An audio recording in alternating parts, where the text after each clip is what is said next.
morning to all of you. I am Rajesh Kumar, science teacher of Pratapgarh School, Pathankot. Our main chapter is our environment of class 10th biology.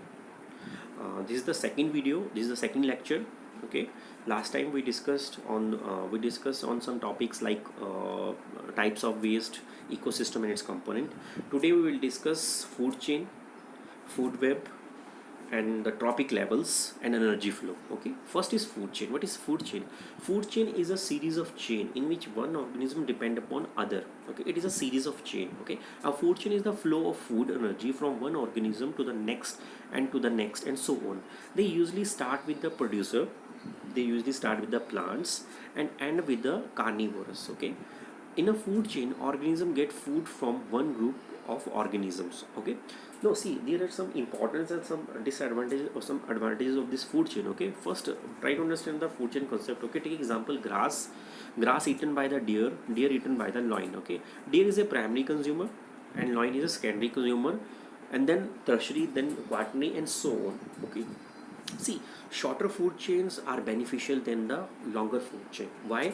Later on we study on the basis of 10% law given by the scientist Lindemann. Okay, then these other examples are grass, moth, frog, snake. Okay, shorter food chains are better than the longer food chain because the energy loss is less in shorter food chain, and in the longer food chain energy loss will be more. Okay, now this is again an example of food chain. Producers means plants or grasses which basically use sunlight for the process of photosynthesis. They take water from the soil. Okay, then primary consumer like grasshopper eat on producers. They basically eat plants, leaves. Okay, then secondary consumer snake, then tertiary consumer hawk. Okay, then decomposer decompose dead bodies. They can decompose plant as well as they decompose any animal. Okay, this is again examples of food chain. Okay, primary consumer, secondary consumer, tertiary consumer. Okay, now food web. Okay, see, what is the difference between the food chain and food web? See, food chain is a series of chain in which one organism eaten by other, but food web is a interlinked. It is an interconnected connection between different food chain. Okay, and this food web having importance over the food chain. Why food web is important and why food web having importance over the food chain? Because in food web, the extinction of one species the extinction of one species does not harm the other species. Okay, because there is an interconnection. Okay, take an example.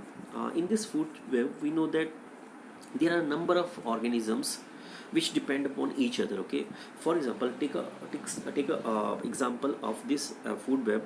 Plant, the starting component. Plant means producers. Okay, plants are eaten by rabbit, plants can be eaten by deer, plants can be eaten by grasshopper, plants can be eaten by squirrel. Okay, then squirrel can be eaten by owl, then snake can also eat bird. Okay, then it means snake not totally depend upon owl. Snake can eat bird, snake can eat frog. Okay, snake can eat rabbit also. Okay, so we can say that food web is important, the food chain having importance over the food chain. Okay, it's again example of food web. Okay, this is example of food web. Okay, okay, then the trophic level. Okay, what are the trophic level? See, trophic level means each level of food chain is known as trophic level. Each step in a food chain where the transfer of food energy takes place is called trophic levels. The first of producer, the second trophic level consists of primary consumer, the third trophic level consists of um, secondary consumer, the fourth trophic level consists of tertiary consumer. Okay, so each step in a food chain, each level in a food chain is known as a trophic level. Okay, since the transfer of food energy decreases at each trophic level, because I already discussed with you, if a food chain is smaller, it having more importance than the longer food chain because of the transfer of energy will be less in longer food chain. Okay, since the transfer of food energy decreases at each trophic level or every trophic level, the number of trophic levels are limited and do not exceed 4 or 5. Okay, but they can be exceed 4 and 5, but normally they having 4 or 5 steps.